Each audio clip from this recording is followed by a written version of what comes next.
Isang mapagpalang araw po sa inyong lahat, mga kapamilya at kaibigan ng ating channel. Kumusta po kayo?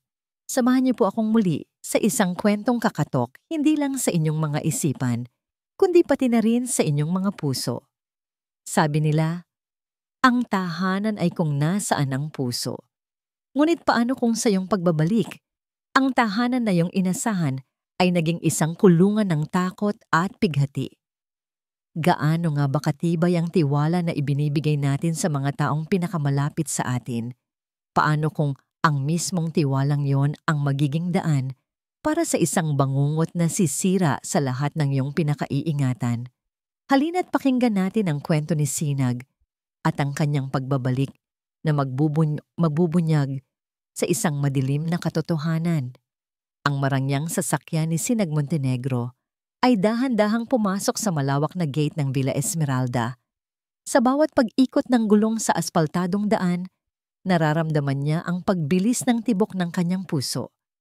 Isang halo ng pananabik at kaunting pagkakasala. 3 buwan. 3 buwan siyang nawala para sa isang mahalagang business deal sa Europa. At sa loob ng 3 buwang iyon, tanging mga video call lang ang naging tulay niya sa kanyang 2 anak. Napatingin siya sa backseat. Nakatambak doon ang mga laruan, tsokolate, at mga damit na pinili niya ng may pag-iingat. Para kay Tala, ang kanyang 8 taong gulang na prinsesa, at para kay Biyaya, ang kanyang 2 anyos na bunso. Ito ang paraan niya ng pagbawi. Ang pagbibigay ng lahat ng material na bagay sa pag-asang mapupunan nito ang mga araw at gabing wala siya sa kanilang tabi. Sa wakas, bulong niya sa sarili habang humihinto ang sasakyan sa tapat mismo ng malaking pinto ng mansyon. Inaasahan niyang bubukas ang pinto at sasalubungin siya ng sigaw at tawanan ng kanyang mga anak. Inaasahan niyang lalabas ang kanilang mga kasambahay na may ngiti sa labi, handang kunin ang kanyang mga gamit. Ngunit katahimikan lamang ang sumalubong sa kanya. Isang nakabibinging katahimikan, kumunot ang noo ni Sinag. Bumaba siya ng sasakyan, ang bigat ng pagod mula sa mahabang biyahe ay tila napalitan ng kakaibang kaba. Ang malaking pinto na gawa sa Nara ay bahagyang nakaawang. Dati-rati, hindi ito hinahayaang hindi nakasara. Tala? Yaya?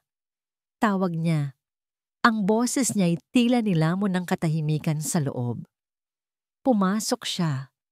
Ang dating maliwanag at masiglang foyer ay ngayon ay balot sa dilim. Tanging sinag lang ng papalubog na araw mula sa mataas na bintana ang nagbibigay ng kaunting liwanag. Malamig. Iyon ang unang salitang pumasok sa kanyang isip. Hindi ang lamig ng aircon, kundi ang lamig na nanunuot sa kaluluwa. Lihim? Tawag niya muli. Hinahanap ang kanyang hipag. Ang kapatid ng kanyang yumaong asawa na pinagkatiwalaan niyang mag-alaga sa mga bata. Walang sagot.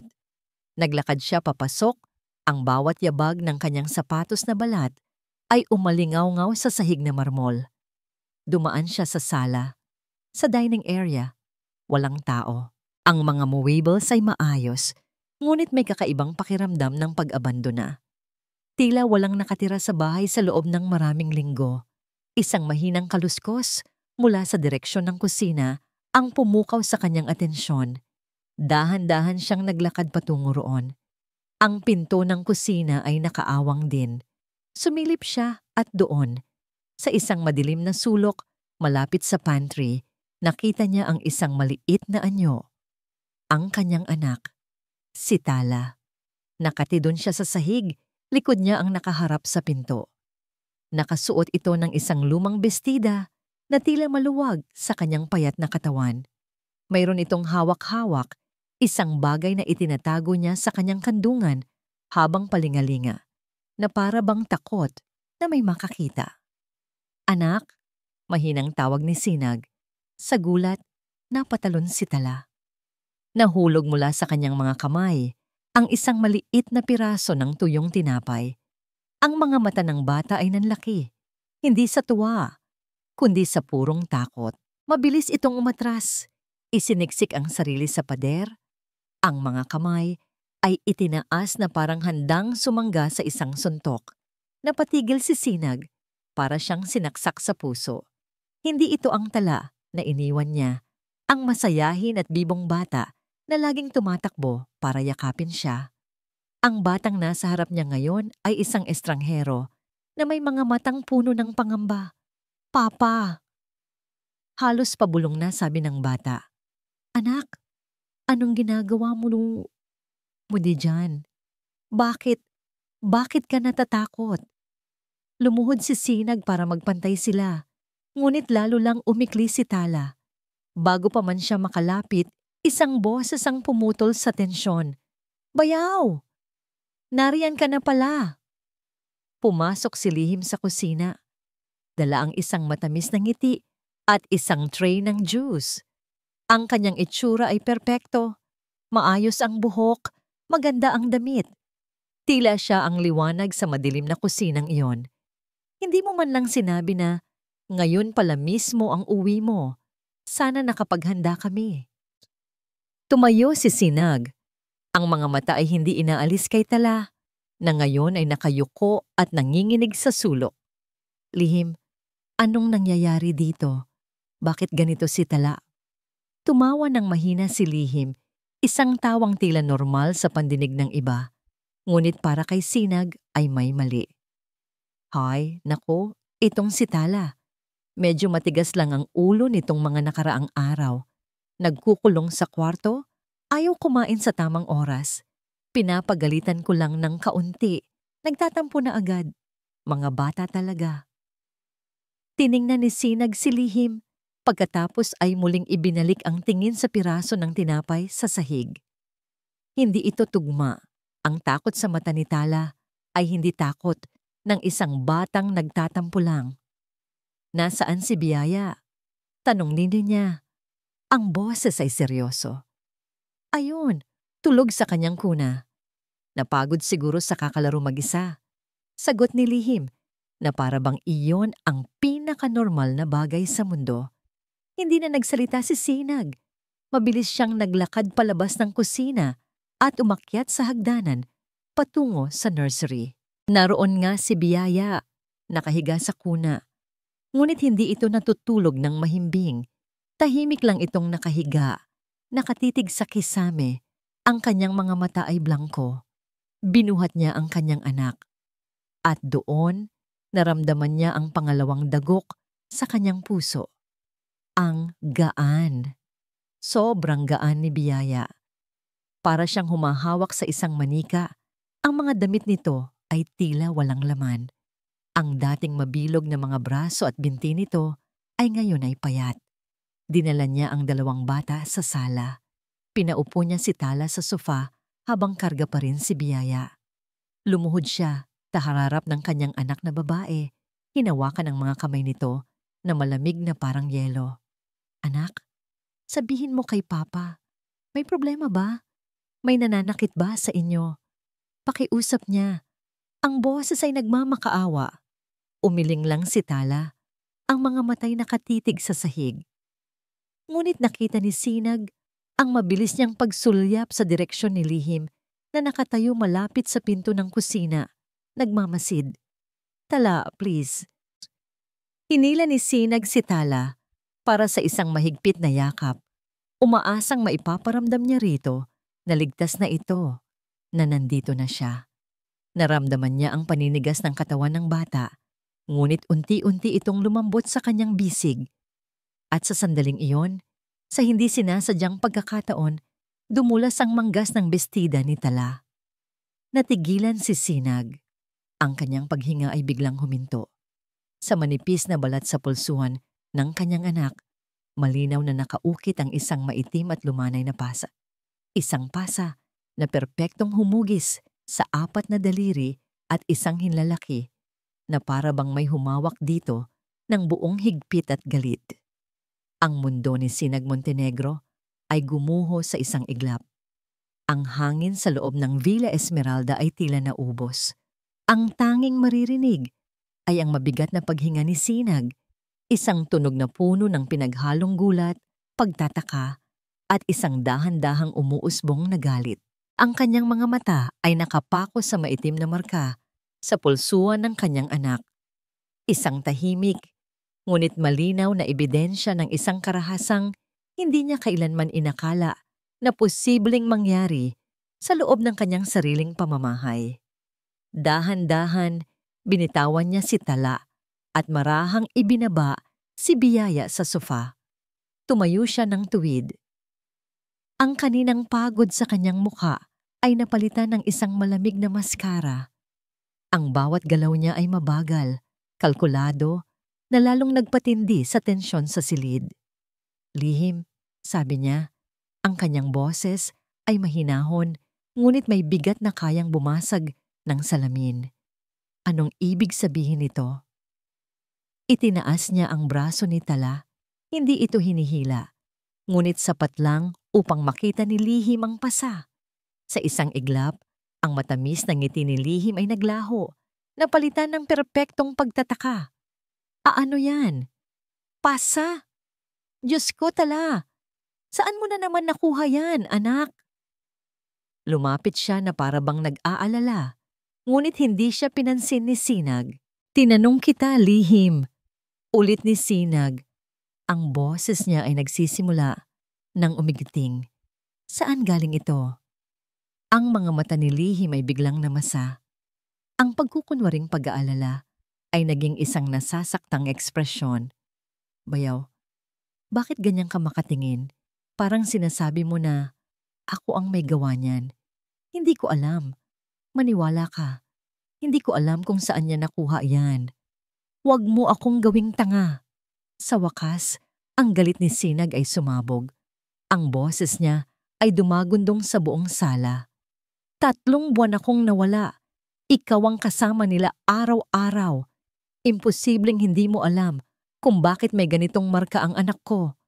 Napaurong si Tala sa sigaw ng kanyang ama. Lalong isiniksik ang sarili sa sulok ng sofa. Niyakap niya ang kanyang mga tuhod. Ang kanyang munting katawan ay nanginginig. At doon, nagsimulang humagulgol si Lihim. Isang malakas, nakakaawang iyak na kayang pumukaw sa simpatiya ng kahit sino. Hindi mo kasi naiintindihan, Sinag. Hindi mo alam kung gaano kahirap alagaan ang mga bata ng mag-isa, lalo na si Tala. Anong ibig mong sabihin? Tanong ni Sinag. Ang kanyang mga kamao ay nakakuyom sa magkabilang gilid. Si Tala, nagbago na siya simula nang umalis ka. Umiiyak na, sabi ni Lihim. Naging suwail siya. Palaging nagkukulong sa kwarto. Nagdadabog kapag hindi nakukuha ang gusto. Minsan, sinasaktan niya ang sarili niya. Itong pasa na ito, sigurado ako, siya ang may gawa niyan. Ibinabagsak niya ang sarili niya sa mga bagay-bagay kapag nagagalit. Napatingin si Sinag kay Tala. May bahid ng pagkalito sa kanyang mga mata. Ngunit ang nakita niya ay hindi isang batang suwail. Ang nakita niya ay purong takot. Sinungaling! Sigaw ni Sinag. Itinuturo si Lihim. Nararamdaman ko. Alam kong nagsisinungaling ka. Hindi ako nagsisinungaling. Ganti ni Lihim. Ang mga luha ay patuloy na dumadaloy sa kanyang mga pisngi. May patunay ako. Itinatala ko ang lahat. Para kung sakaling bumalik ka, maipapakita ko sa iyo kung gaano siya kahirap disiplinahin. Mabilis na tumakbo si Lihim paakyat sa kanyang silid. Naiwan si Sinag kasama ang 2 bata sa katahimikan. Lumuhod siyang muli sa harap ni Tala. Anak, totoo ba? Totoo ba ang sinasabi ni Tita Lihim mo? Malambing, ngunit desperado niyang tanong. Hindi sumagot si Tala.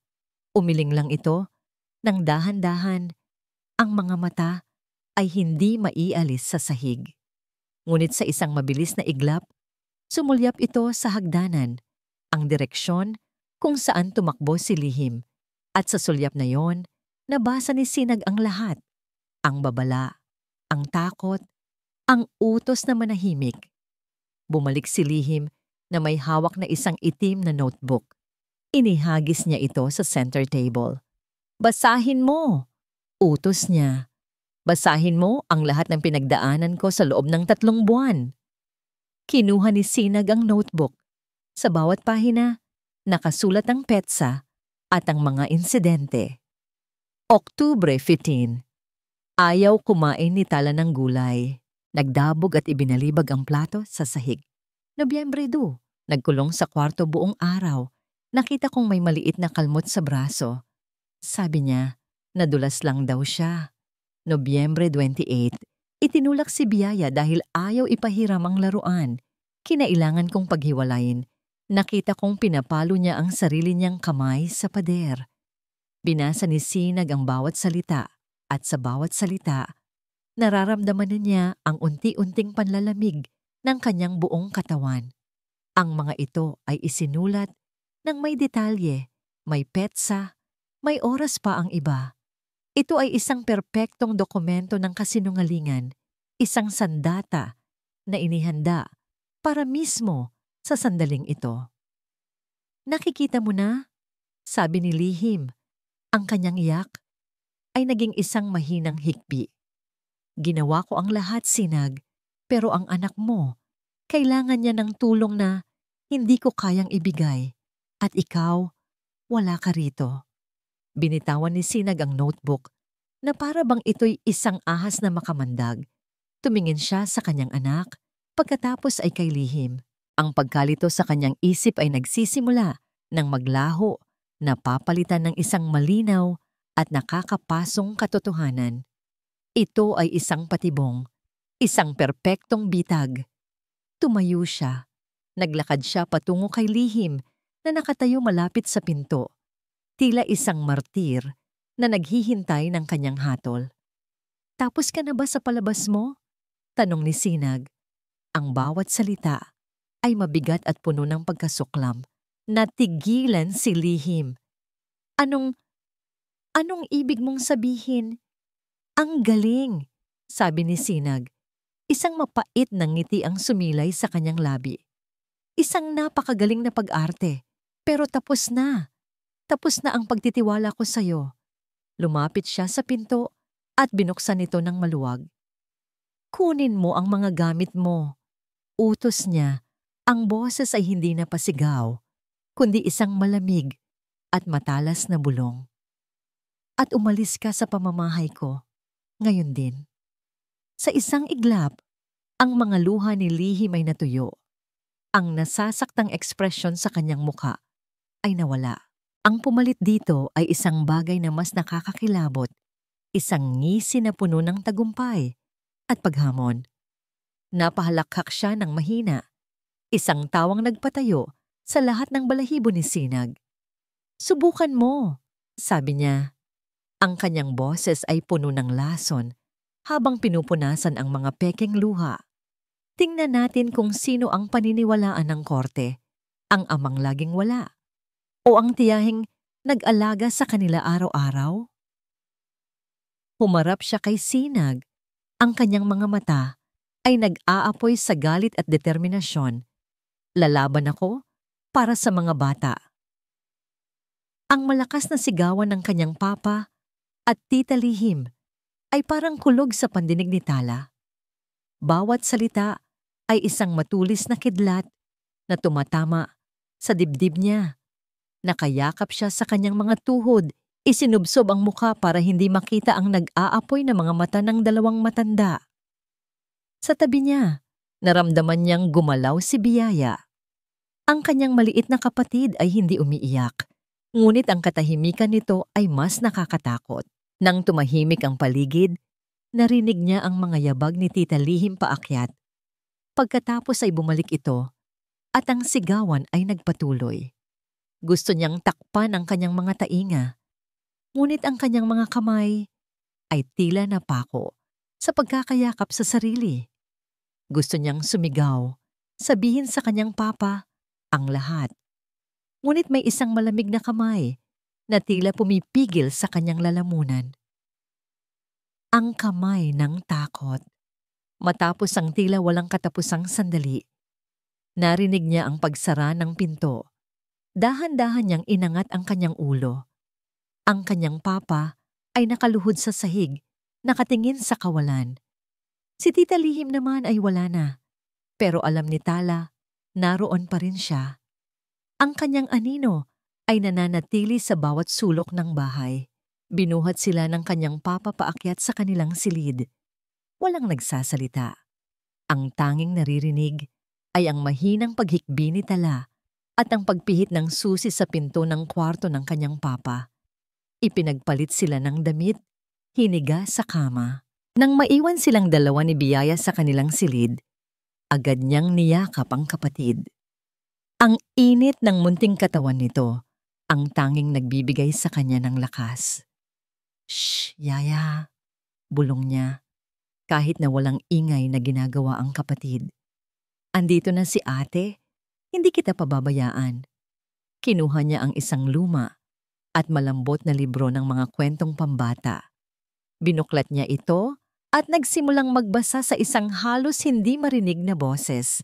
Hindi para sa kapatid niya, kundi para sa sarili niya. Para takasan ang mga nangyari kanina. Para kalimutan ang mga sigaw. Habang nagbabasa, ang isip niya ay lumipad pabalik sa isang araw. Mga isang buwan na ang nakalipas sa ampuga. Naglalaro si Tala sa kusina habang naghahanda ng merienda si Tita Lihim. Aksidente niyang natabig ang isang baso ng gatas. Ang puting likido ay kumalat sa sahig na parang isang malaking mantsa. Natigilan si Tala. Ang kanyang puso ay nagsimulang tumibok ng mabilis. Narinig niya ang malakas na pagbagsak ng sandok sa lababo. Dahan-dahang lumingon si Tita Lihim at ang kaninang pekeng namangiti nito habang kausap ang kaibigan sa telepono ay nawala. Napalitan ng isang nakakatakot na itsura.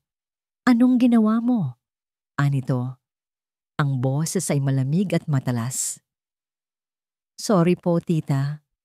Hindi ko po sinasadya." Nanginginig na, sabi ni Tala. Hindi ito sumagot. Hinila siya nito nang mahigpit sa braso. Ang parehong braso kung saan nakita ng kanyang papa ang pasa. Kinaladkad siya nito paakyat sa hagdanan, patungo sa maliit na bodega sa ilalim nito. Madilim doon at amoy alikabok. "Diyan ka muna," sabi ni Lihim, "para matuto kang mag-ingat sa mga gamit na hindi ikaw ang bumili." Ibinagsak siya nito sa loob at isinara ang pinto. Narinig niya ang pag-ikot ng susi sa seradura. Sumigaw siya, umiyak, kinalampag ang pinto, ngunit walang sumasagot. Ang tanging naririnig niya ay ang paglakad nito palayo. Maghapon siyang naroon, sa dilim, kasama ang gutom at takot. Mula noon, natututunan niyang manahimik, natututunan niyang maglakad na parang anino sa sarili niyang bahay. Natutunan niyang itago ang kanyang pagkagutom, ang kanyang mga pasa, ang kanyang mga luha. Ang bawat salita ay may katumbas na parusa. Ang bawat pagsusumbong ay may kapalit na mas matinding paghihirap. Isang mahinang katok sa pinto ang nagpabalik sa kanya sa kasalukuyan. Napatalon si Tala sa gulat. Pumasok si Tita Lihim niya. Walang bakas ng galit o luha sa mukha nito. Ang tanging naroon ay ang pamilyar na malamig at blangkong ekspresyon. Hindi ito nagsalita. Naglakad lang ito papasok sa silid at tumayo sa paanan ng kama. Tinitigan siya nito, ang mga mata ay parang dalawang matulis na yelo. Isang tingin na nagsasabi ng lahat. Isang tingin na mas masakit pa sa sampal. Isang tingin na isang babala. Hindi niya kailangang magsalita. Alam na ni Tala ang ibig sabihin. Ang tingin na iyon ay nagsasabing, "Sumubok kang magsalita. Tingnan natin kung anong mangyayari sa kapatid mo." Matapos ang ilang segundo, tumalikod ito at lumabas ng silid. Isinarang muli ang pinto ng walang ingay. Naiwan si Tala na nanginginig. Hindi na dahil sa alaala, kundi dahil sa kasalukuyan. Maya-maya pa, bumukas muli ang pinto. Sa pagkakataong ito, ang kanyang papa na ang pumasok. May dala itong isang baso ng gatas at ilang piraso ng biskwit sa isang plato. Ang mukha nito ay puno ng pag-aalala at pagsisisi. Umupo ito sa gilid ng kama. Anak, pasensya na kung napasigaw ako kanina, mahinang sabi nito. Hindi ko matanggap ang mga nangyayari. Inabot nito ang plato kay Tala. Tiningnan niya ang pagkain. Kumakalam ang kanyang sikmura, ngunit ang takot ay mas malakas kaysa sa gutom. Tala, sabi ng kanyang papa, ang boses ay basag. Alam kong natatakot ka, pero nandito na si papa. Pangako, hindi na kita iiwan. Hindi ko nahahayaang may manakit sa inyo. Kailangan ko lang malaman ang totoo. Sabihin mo sa akin, anak. Si Tita Lihim mo ba? Siya ba ang may gawa ng pasa mo? Nakatitig lang si Tala sa pagkain. Ang mga salita ay nasa dulo na ng kanyang dila. Nag-uunahan para makalabas. Gusto niyang sumigaw ng opo. Gusto niyang isumbong ang lahat. Ang pagkulong sa bodega, ang mga araw na pinagkakaitan sila ng pagkain, ang mga masasakit na salita. Ngunit nang iangat niya ang kanyang tingin, ang nakita niya ay hindi ang mukha ng kanyang ama, kundi ang anino ni Lihim na nakatayo sa likod nito. Ang malamig na tingin, ang tahimik na banta. Mabilis siyang umiling. Ang mga luha ay nagsimulang mamuo sa gilid ng kanyang mga mata. Niyakap niya muli ang kanyang mga tuhod. Ang kanyang lalamunan ay tila may busal. Ang kanyang dila ay parang naputol. Narinig niya ang mahinang pagbuntong hininga ng kanyang ama. Ang tunog ng kabiguan. Hinaplos nito ang kanyang buhok bago tumayo at lumabas ng silid. Nang gabing iyon, hindi nakatulog si Tala. Nakatingin lang siya sa kisame, nakikinig sa bawat tunog sa labas ng kanilang silid. Maya-maya, narinig niya ang dahan-dahang pagbukas ng pinto. Akala niya ay ang kanyang papa, ngunit hindi. Si Tita Lihim. Lumapit ito sa kama, ang muka ay hindi mabasa sa dilim. Umupo ito sa tabi ni Biyaya at hinaplos ang buhok ng natutulog na bata. Mabuti. Bulong nito. Sapat lang para marinig ni Tala. Mabuti at natuto ka ng manahimik. Pagkatapos ay tumingin ito sa kanya. Kahit sa dilim, naramdaman ni Tala ang lamig ng tingin nito. Tandaan mo, Tala. Halos hindi marinig na sabi nito. Isang salita mo lang sa papa mo. Hindi mo na makikita ang kapatid mo. Akin siya ibibigay sa bahay ampunan. Mag-isa ka na lang dito. Naiintindihan mo? Hindi makagalaw si Tala. Tumango lang siya ng marahan sa dilim. Tumayo si Lihim at lumabas ng silid na parang isang multo. Naiwan si Tala sa kama. Yakap-yakap ang kanyang kapatid, habang ang mga luha ay tahimik na dumadaloy sa kanyang mga pisngi. Ang bahay na dati niyang paraiso ay isa ng kulungan. At ang pinakamatindi niyang bantay ay ang sarili niyang takot. Kinabukasan ang Villa Esmeralda ay nagmistulang isang marangyang kulungan. Sa utos ni Sinag, hindi na pinapasok si Lihim sa loob ng mansyon, ngunit hindi rin ito umalis. Nanatili ito sa guest house, isang tahimik na banta na nag-aabang sa labas. Alam ni Sinag na ang bawat oras na lumilipas ay ginagamit nito para sa susunod na hakbang, hindi siya nagkamali.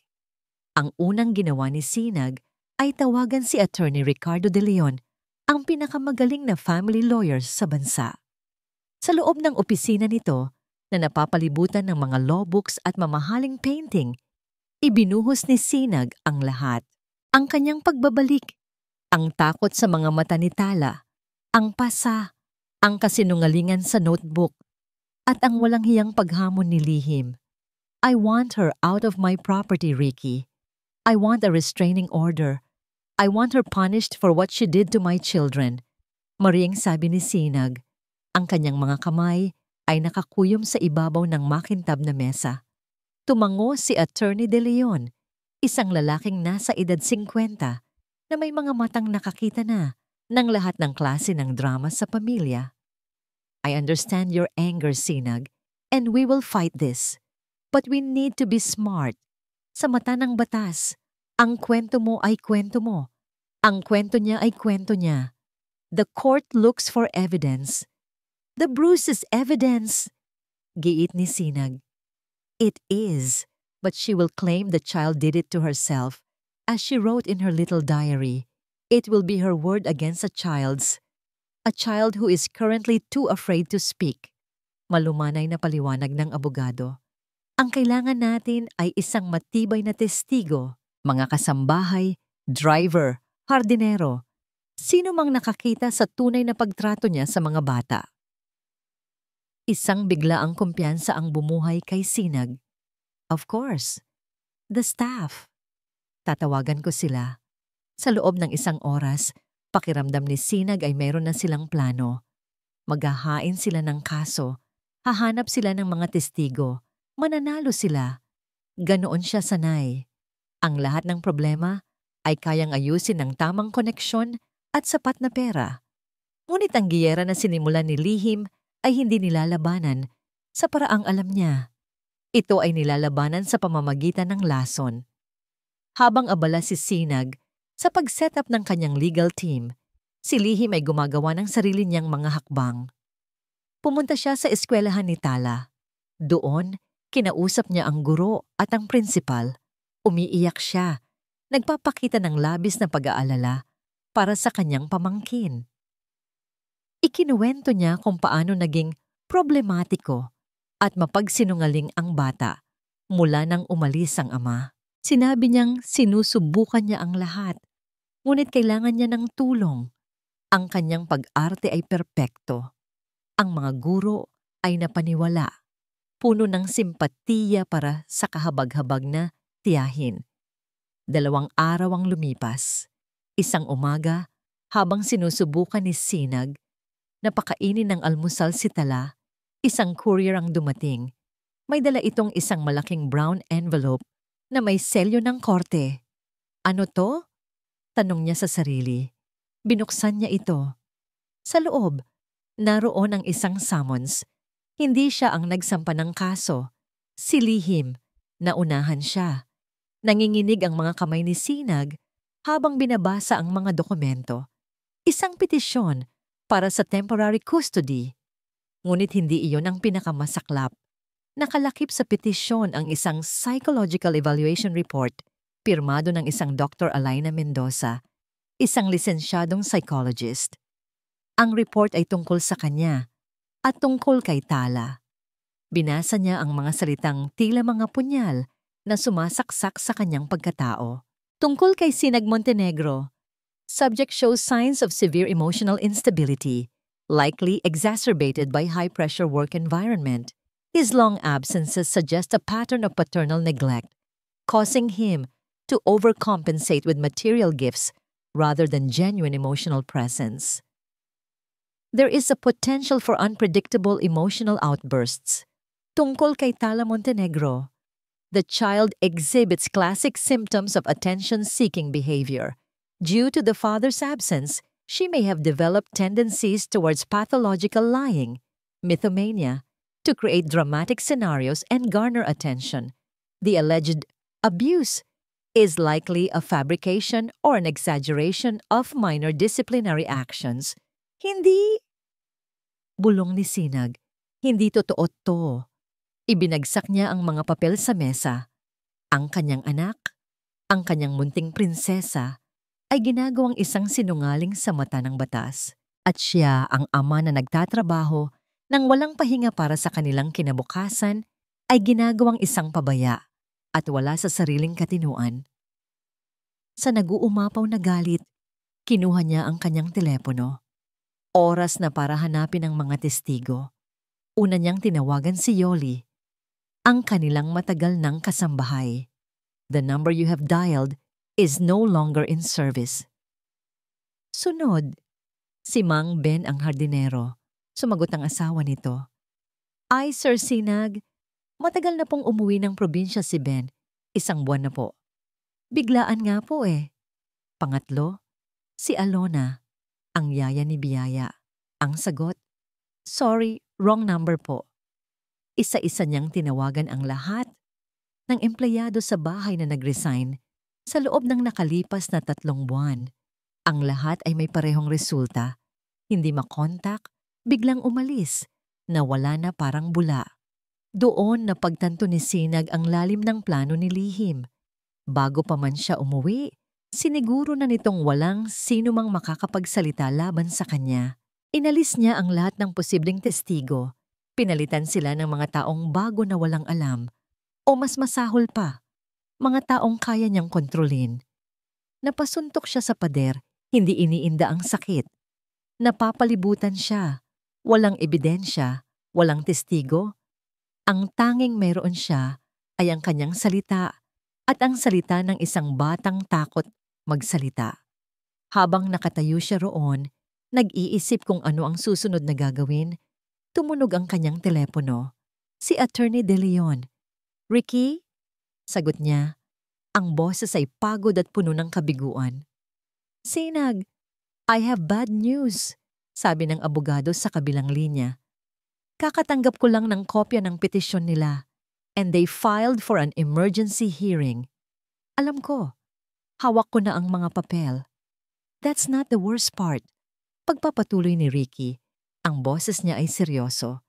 "Based on the psychologist's report, which the court found credible, the judge has issued an immediate temporary order."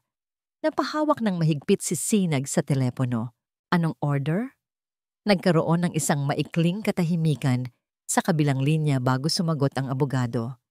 "Starting tomorrow, all your interactions with your children must be supervised. Magpapadala ang DSWD ng social worker para bantayan ka sa sarili mong pamamahay." Nabitiwan ni Sinag ang telepono. Nagkalat ang mga piraso nito sa sahig. Napasandal siya sa pader at dahan-dahang napaupo. Sa isang iglap, siya ay naging isang estranghero sa sarili niyang tahanan, isang potensyal na panganib sa sarili niyang mga anak. Ang lason sa papel ay gumana. At si Lihim, ang naghasik nito, ay nanalo sa unang yugto ng digmaan. Ang dating masayang hardin ng Villa Esmeralda ay tila naging isang entablado para sa isang malungkot na dula. Si Sinag ay nakaupo sa isang bench habang si Tala at Biyaya ay nasa di kalayo ang duyan. Ngunit hindi lang sila ang naroon. Sa ilalim ng isang puno ng mangga, nakaupo sa isang monoblock chair ay si Mrs. Gomez, isang social worker mula sa DSD. Isang babaeng nasa edad 40, may suot na salamin at may hawak na notebook at ballpen. Ang kanyang presensya ay parang isang hindi nakikitang pader sa pagitan ni Sinag at ng kanyang mga anak. Bawat galaw ni Sinag ay tila sinusuri. Bawat salita ay tila tinitimbang. Ang pagiging ama, na dati-rati isang natural at pribadong bagay, ay naging isang performance na kailangan niyang gawin ng tama sa harap ng isang estranghero. "Gusto mo ng juice, anak?" Tanong ni Sinag kay Tala.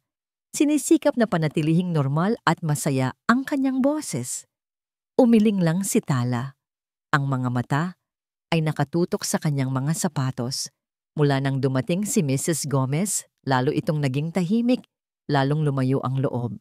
Para sa isang bata, ang presensya ng isa pang matanda ay hindi nangangahulugan ng kaligtasan. Ito ay isa na namang pares ng mga matang nagmamasid, naghuhusga. Sinubukan ni Sinag na lapitan si Biyaya para kargahin ito. Ngunit bago pa man niya ito mabuhat, isang malumanay ngunit matatag na boses ang pumigil sa kanya. "Mr. Montenegro," sabi ni Mrs. Gomez, hindi inaalis ang tingin sa kanyang notebook. "For now, let's maintain a little distance. Observation lang po muna tayo." Napatigil si Sinag. Ang kanyang mga kamay ay naiwang nakabitin sa hangin. Pakiramdam niya ay isa siyang kriminal na pinagbabawalan lumapit sa sarili niyang mga biktima. Ang kahihiyan at galit ay naguunahan sa kanyang dibdib, ngunit pinigilan niya ang sarili. Isang maling reaksyon lang, isang pagsigaw lang, at lahat ng iyon ay maisusulat sa notebook ni Mrs. Gomez, magiging isa na namang bala para kay Lihim. Ang mga sumunod na araw ay naging isang uri ng impyerno. Bawat umaga, darating si Mrs. Gomez. Bawat hapon, aalis ito. Sa pagitan ng mga oras na yon, Ang bahay ay puno ng isang pekeng katahimikan. Sinubukan ni Sinag ang lahat. Nagbasa siya ng mga libro. Nag-alok ng mga laruan. Sinubukang magluto ng mga paboritong pagkain ng mga bata. Ngunit ang pader ay naroon pa rin. Ang takot sa mga mata ni Tala, ang blangkong titig ni Biyaya, at ang mapanuring tingin ni Mrs. Gomez.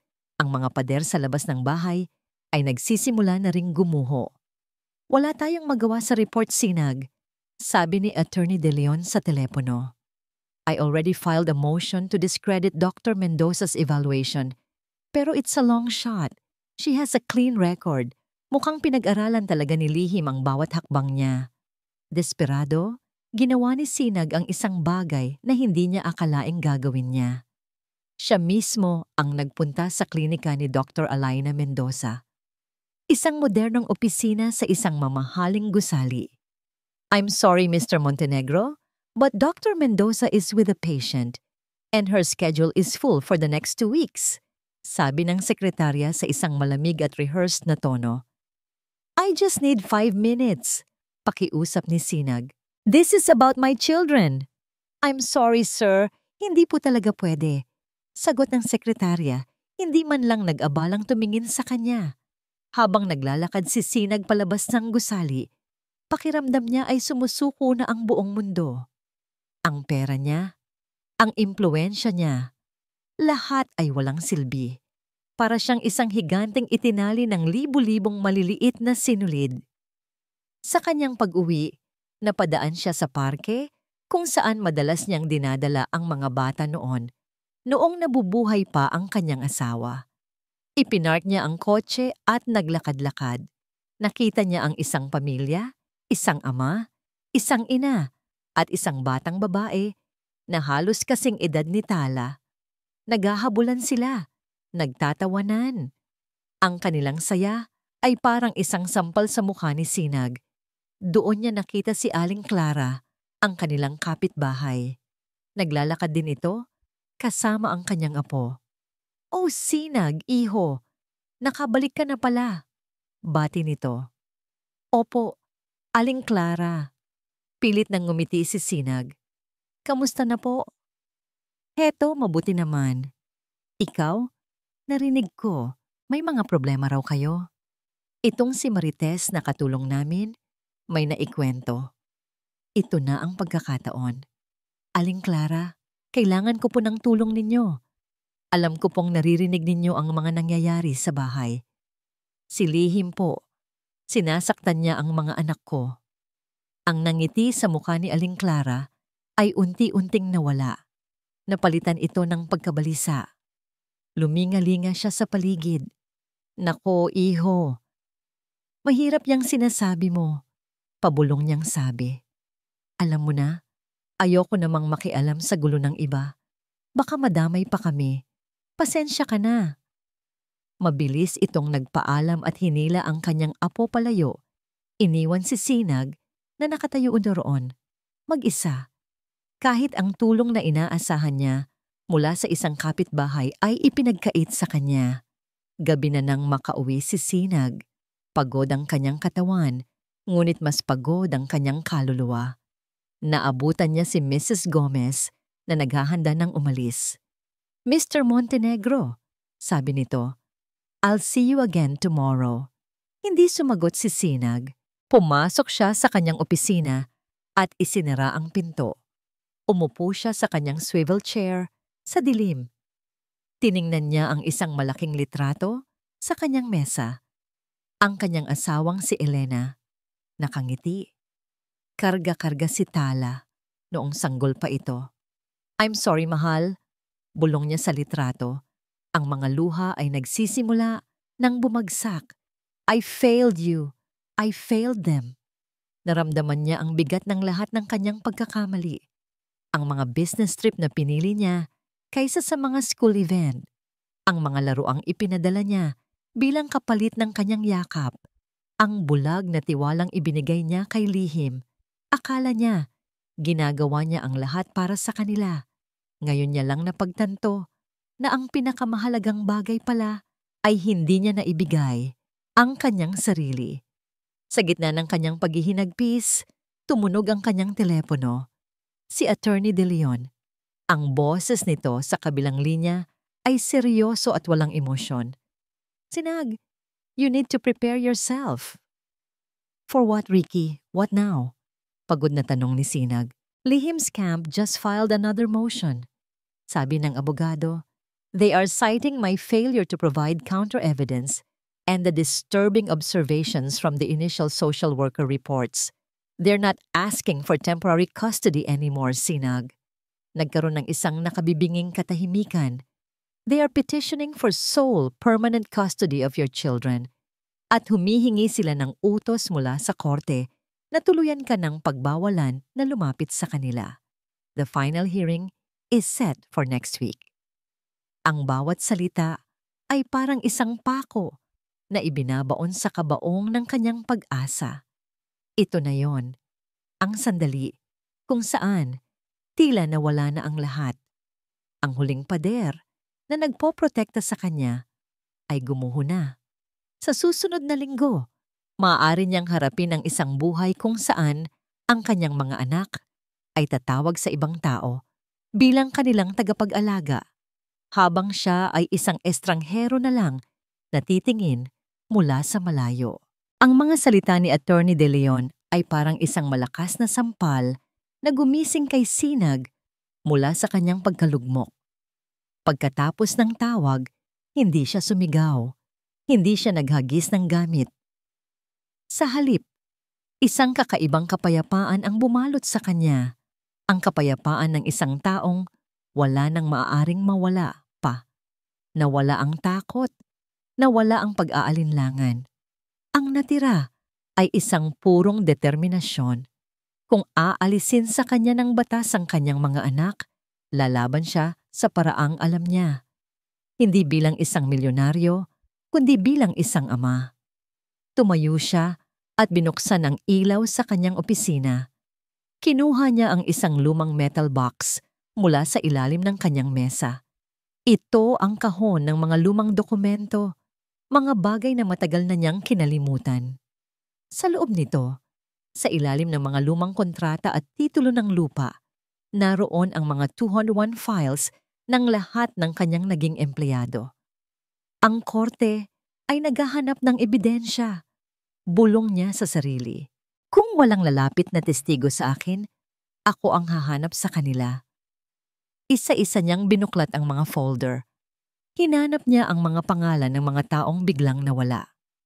Yoli, ang kasambahay, Mang Ben, ang hardinero, at si Mang Lino. Natigilan siya sa pangalan ni Mang Lino. Si Lino Gascon, ang kanilang family driver sa loob ng halos 10 taon. Kilala siya ni Tala. Mahal siya ni Biyaya. Siya ang pinagkakatiwalaan ni Sinag higit kanino man. At siya rin ang pinakaunang nag-resign. 1 linggo lang matapos umalis si Sinag papuntang Europa. Ang dahilan sa kanyang resignation letter. Personal na problema sa pamilya. Imposible, sabi ni Sinag. Kilala niya si Mang Lino. Hindi ito aalis nang walang maayos na paalam. Kinuha niya ang folder nito. Nandoon ang kanyang address. Isang maliit na barangay sa labas ng Maynila. Hindi na siya nag-aksaya ng oras. Kinuha niya ang susi ng kanyang kotse at umalis. Nang walang paalam kahit kanino, ang pagmamaneho sa gabi ay nagbigay sa kanya ng oras para mag-isip. Ang mga tanong ay bumuhos sa kanyang isipan. Paano nagawang kontrolin ni Lihim ang lahat? Paano niya napaalis ang mga tapat na tauhan? Pera, pananakot, isang napakalalim na lason ang ikinalat ni Lihim sa kanyang pamamahay habang siya ay wala. Matapos ang halos 2 oras na pagmamaneho, narating niya ang lugar.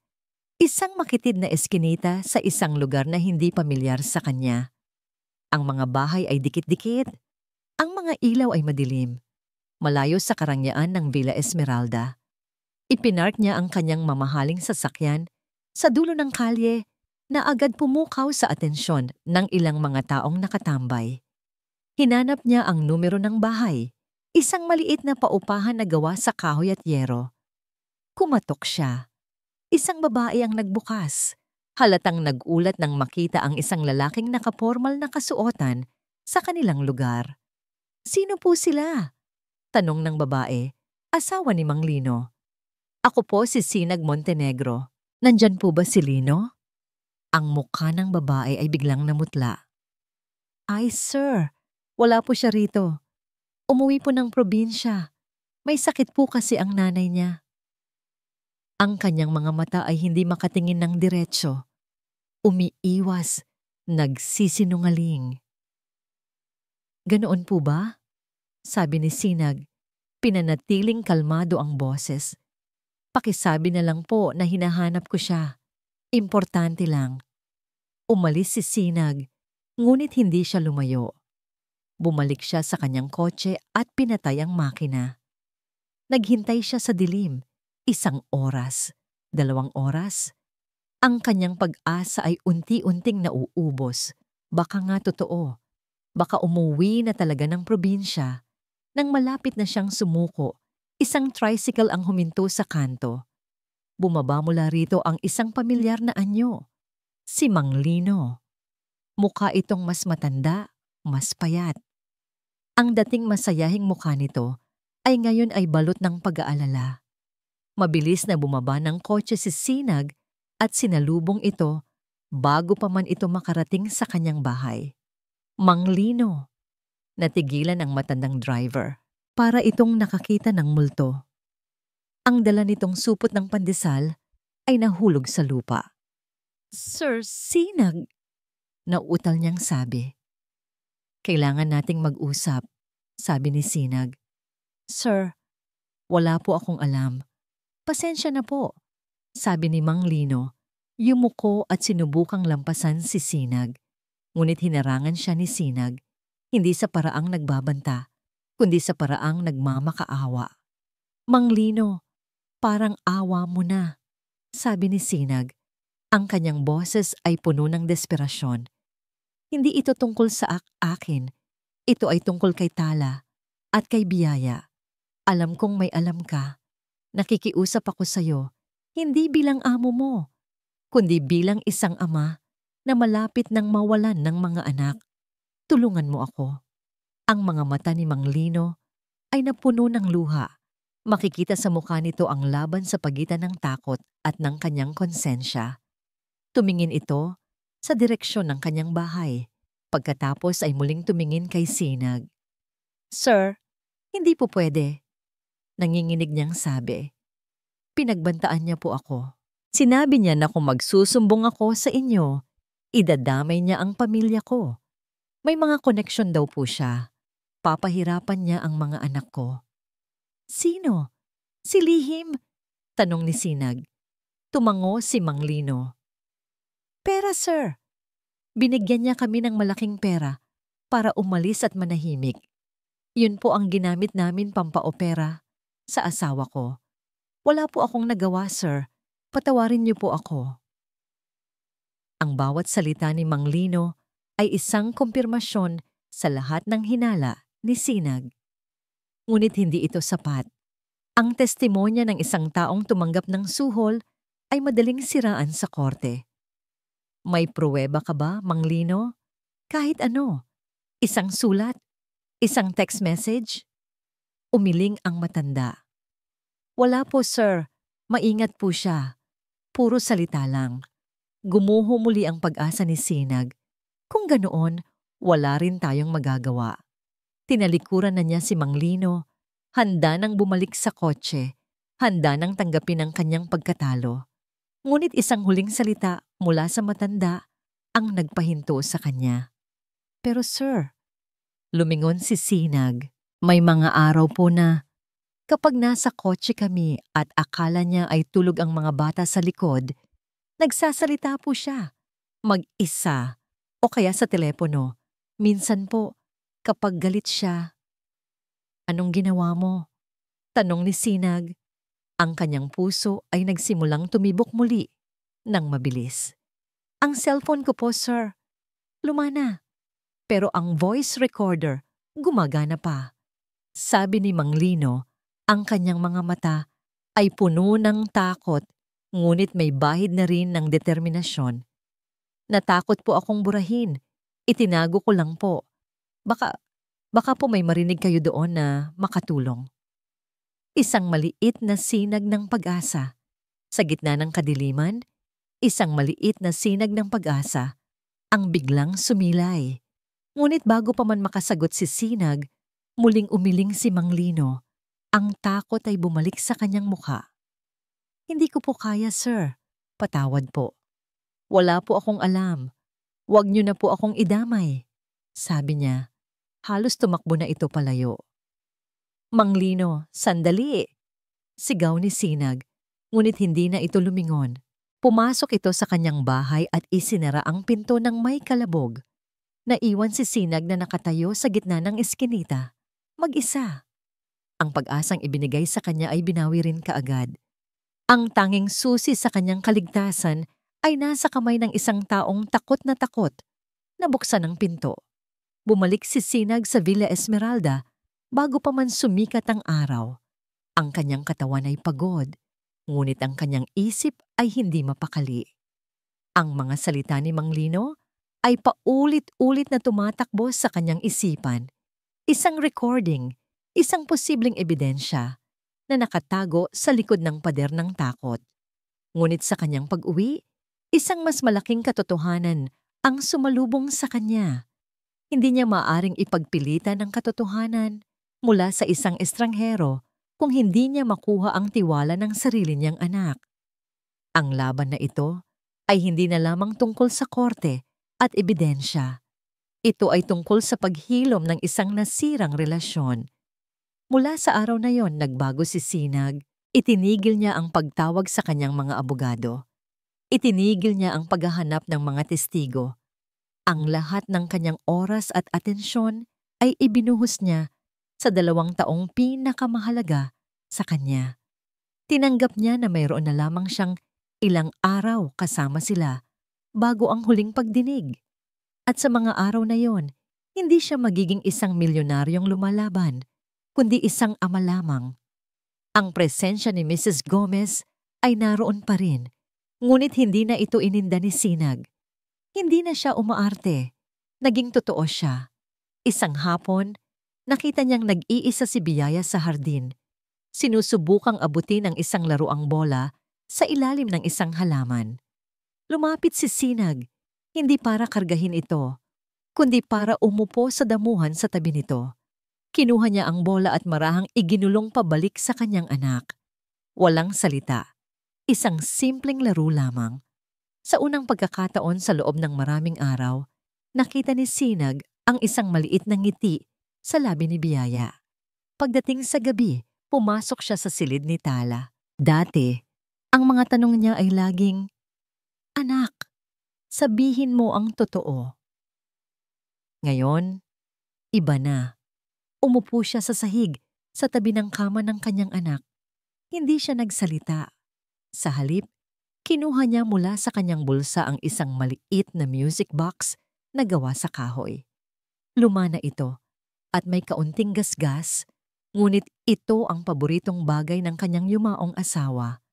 Dahan-dahan niyang binuksan ang takip. Isang malambing at pamilyar na himig ang pumuno sa silid. Ang kantang laging kinakanta ni Elena sa mga bata para makatulog. Naaalala mo pa ba ito, anak? Mahinang tanong ni Sinag. Tuwing may business trip ako noon, ito ang pinapatugtog ng mama mo para hindi ka malungkot. Sabi niya, habang tumutunog ito, parang kasama pa rin natin siya. At parang kasama ka pa rin ni Papa. Hindi umimik si Tala, ngunit nakita ni Sinag ang bahagyang paggalaw nito. Nakikinig ito. Ang mama mo, napakatapang niya. Pagpapatuloy ni Sinag, ang kanyang boses ay puno ng pangungulila. Kahit noong may sakit na siya, hindi niya ipinakita sa atin na nahihirapan siya. Palagi siyang nakangiti. Palagi niyang sinasabi na ang pinakamahalagang bagay sa mundo ay ang pamilya, na dapat palagi tayong magkasama. Isang luha ang pumatak mula sa mata ni Sinag. Hindi niya ito pinunasan. Kasalanan ko, anak. Iniwan ko kayo. Akala ko, sapat na ang mga laruan at ang malaking bahay.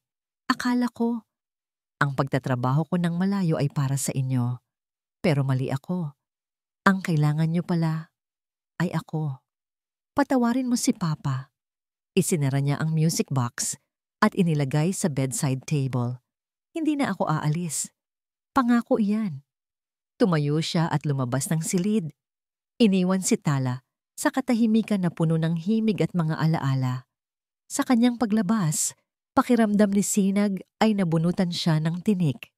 Sa unang pagkakataon, naging tapat siya. Hindi lang sa kanyang anak, kundi sa kanyang sarili.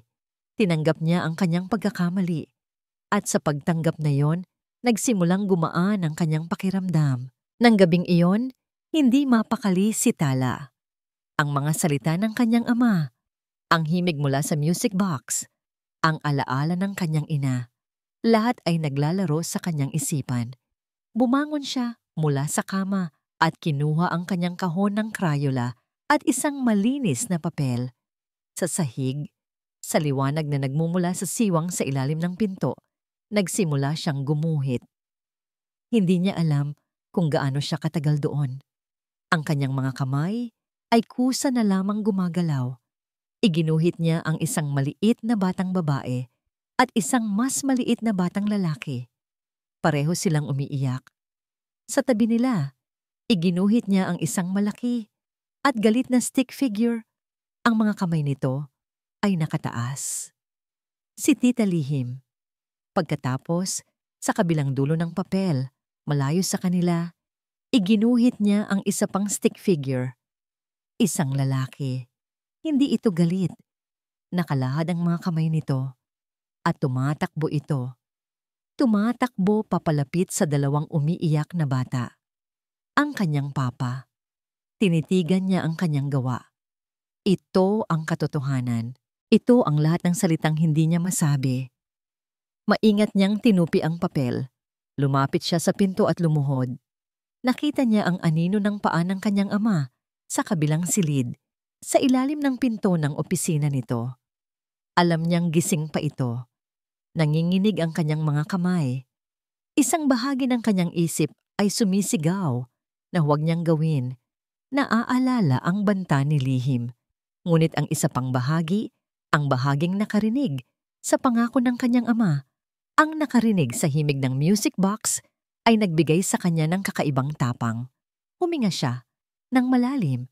Sa huling pagkakataon, tiningnan niya ang papel. Ito ang kanyang boses.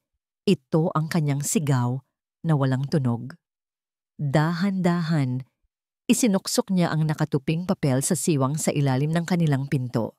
Itinulak niya ito nang itinulak hanggang sa mawala ito sa kanyang paningin at lumipat sa kabilang panig.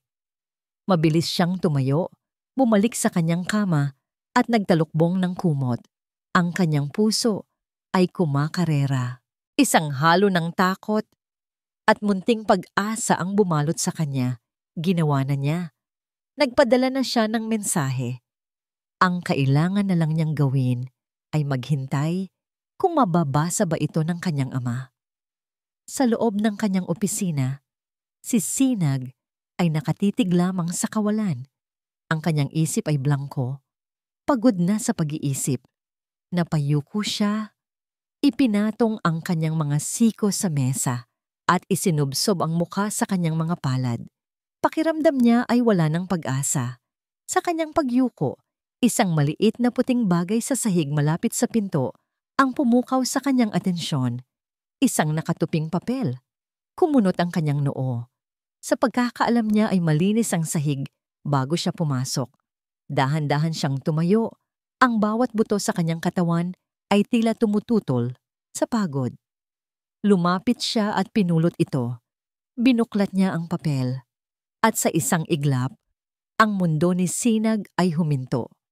Ang kanyang paghinga ay napigil sa kanyang lalamunan. Ang kanyang mga mata ay nanlalaki habang tinititigan ang simpleng guhit ng isang bata. Ngunit hindi ito simpleng guhit. Ito ay isang kwento. Isang testimonya. Nandoon ang lahat. ang dalawang umiiyak na bata.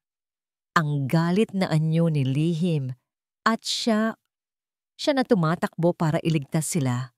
Paulit-ulit niyang tiningnan ng guhit, bawat linya, bawat kulay. Ang itim na krayola na ginamit para kay Lihim, ang asul na luha sa mga mata ng mga bata, ang pagmamadali sa guhit ng kanyang sariling mga paa, ang pader ng katahimikan na binuo ng takot sa puso ni Tala ay sa wakas ay nagkaroon ng siwang, hindi sa pamamagitan ng salita, kundi sa pamamagitan ng isang larawan. Isang mainit na likido ang dumaloy sa kanyang mga pisngi. Ngunit hindi ito luha ng kalungkutan o pagkatalo. Ito ay luha ng pasasalamat, luha ng panibagong pag-asa. Hawak-hawak ang papel na parabang ito ang pinakamahalagang dokumento sa buong mundo. Dahan-dahan siyang naglakad pabalik sa kanyang mesa. Ang bigat sa kanyang dibdib ay tila nabawasan. Hindi pa tapos ang laban. Dahil ang pinakamahalaga niyang testigo, ang kanyang sariling anak, ay sa wakas ay nagsalita na. Ang guhit ni Tala ay naging isang sagradong bagay para kay Sinag. Ito ang naging sentro ng kanyang mundo sa loob ng sumunod na 2 araw. Ipinakita niya ito kay Attorney De Leon. Ang kanyang mga mata ay nag-aalab sa panibagong pag-asa. Ngunit ang reaksyon ng abogado ay hindi tulad ng kanyang inaasahan. Sinag, this is powerful. Emotionally, yes, sabi ni Ricky habang tinititigan ng papel. It shows the child's state of mind. It gives us a window into her fear. But in the eyes of the law, Lihim's camp will tear this apart. What do you mean? Naguguluhang tanong ni Sinag. This is her testimony. They will call it a product of a child's imagination. Malungkot na paliwanag ng abogado. Sasabihin nila na naimpluwensyahan ka siya, na ikaw ang nagpaguhit niyan. Remember, Doctor, Mendoza's report? They've already painted her as a pathological liar. This drawing, without any other corroborating evidence, might even hurt our case. Sasabihin ng hukom na ginagamit natin ang bata. Ang bawat salita ni Ricky ay parang isang suntok sa sikmura ni Sinag. Ang sinag ng pag-asa na kanyang nakita ay unti-unting namamatay. Ang guhit na ito, na para sa kanya ay ang pinakamalinaw na katotohanan, ay isa lamang palang marupok na piraso ng papel sa loob ng isang korte. So what you're saying is, it's useless? Tanong ni Sinag. Ang kanyang boses ay naging isang pakiusap. Huminga ng malalim si Attorney De Leon.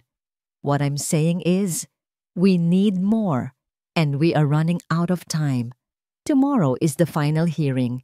Kung walang testigong lalabas, kung walang bagong ebidensyang mahahawakan, Sinag, you need to prepare for the worst. Ang gabing iyon ay ang pinakamahaba sa buhay ni Sinag Montenegro. Ang worst case scenario ay hindi na lamang isang legal term. Ito ay isang halimaw na nakaupo sa bawat sulok ng kanyang bahay. Ang posibilidad na bukas, sa ganitong oras, ay hindi na niya kapiling ang kanyang mga anak. Hindi niya ito kayang tanggapin. Hindi pumasok sa kanyang opisina si Sinag. Sa halip, ginugol niya ang bawat segundo kasama sina Tala at Biyaya. Para sa kanya, ito na ang kanilang huling gabi. Ang huling pagkakataon na mababantayan niya ang kanilang pagtulog sa ilalim ng kanyang bubong. Umupo siya sa sahig sa pagitan ng kanilang mga kama. Kinuha niya ang isang libro ng fairy tales at nagsimulang magbasa. Ang kanyang boses ay mahinahon, ngunit sa loob, ang kanyang puso ay dinudurog. Binabasa niya ang tungkol sa mga prinsipe at prinsesa, sa mga kastilyo at maligayang pagtatapos, habang ang kanyang sariling kaharian ay guguho na. Nang makatulog na si Biyaya, isinara niya ang libro. Tinitigan niya ang natutulog na mukha ni Tala. Hinaplos niya ang buhok nito. Iniiwasan ang maliit na pasa sa pulsuhan na nagsimula ng lahat ng ito. Patawarin mo si Papa, anak, bulong niya. Ang mga luha ay malayang dumadaloy sa kanyang mga pisngi. I did everything I could. I'm so sorry. I'm so sorry I failed you. Lumabas siya ng silid, dahan-dahang isinara ang pinto. Hindi niya kayang manatili roon. Ang pagtingin sa kanyang mga anak ay pagtingin sa kanyang pinakamalaking kabiguan. Nagpunta siya sa balkonahe, humarap sa madilim na hardin. Ang malamig na hangin ng gabi ay hindi sapat para palamigin ang apoy ng sakit at galit sa kanyang dibdib. Tumingala siya sa langit na walang bituin. Pakiramdam niya ay mag-isa siya sa buong sansinukob. Wala ng pag-asa, wala ng paraan. Tapos na ang laban. Sa gitna ng kanyang pagluluksa, isang tunog ang bumasag sa katahimikan. Ang tunog ng doorbell. Napatingin siya sa kanyang relo. Halos maghahating gabi na. Sino ang pupunta sa ganitong oras? Marahil ay isa lamang delivery na naligaw. Ngunit muling tumunog ang doorbell, mas matagal, mas mapilit. Naglakad siya pababa, ang kanyang mga paa ay mabigat. Wala siyang ganang makipag-usap kahit kanino. Pagdating niya sa pinto, tiningnan niya ang security monitor. Isang anyo ng isang lalaki ang nakatayo sa labas, basang-basa ng biglang buhos ng ulan. Nakayuko ito, tila nag-aalinlangan. Si Mang Lino. Ang puso ni Sinag ay biglang kumabog ng malakas. Mabilis niyang binuksan ang pinto. Nakatayo sa harap niya ang kanyang dating driver. Nanginginig ito dahil sa lamig o dahil sa takot. Hindi sigurado si Sinag. Ang damit nito ay tumutulo. Sa isang kamay, mahigpit nitong hawak ang isang luma at basikong cellphone. Mang Lino? Gulat na tanong ni Sinag. Inangat ng matanda ang kanyang ulo. Ang kanyang mga mata ay pula at puno ng luha. Ngunit sa likod ng mga luha, mayroong isang bagong determinasyon. Sir, sabi niya, ang kanyang boses ay nanginginig ngunit buo. Hindi po ako pinatulog ng konsensya ko. Nakita ko po si Ma'am Lihim na dumaan sa amin. May kasama siyang mga lalaking mukhang siga. Tinititigan nila ang bahay namin. Alam ko pong tinatakot niya na ako para bukas hindi makapagsalita si Sinag. Naisip ko po, kung mananahimik ako, habang buhay ko pong dadalhin ang takot na ito, pagpapatuloy ni Mang Lino. Pero kung magsalita po ako, baka mailigtas ko ang mga bata. Sila po ang mas mahalaga. Itinaas niya ang kamay na may hawak na cellphone. Ang luma at gasgas na aparato ay tila naging pinakamakinang na hiyas sa paningin ni Sinag. Sir, sabi ni Mang Lino, ang kanyang boses ay nagiging mas matatag. May kailangan po kayong marinig. Pinapasok ni Sinag si Mang Lino sa loob ng bahay.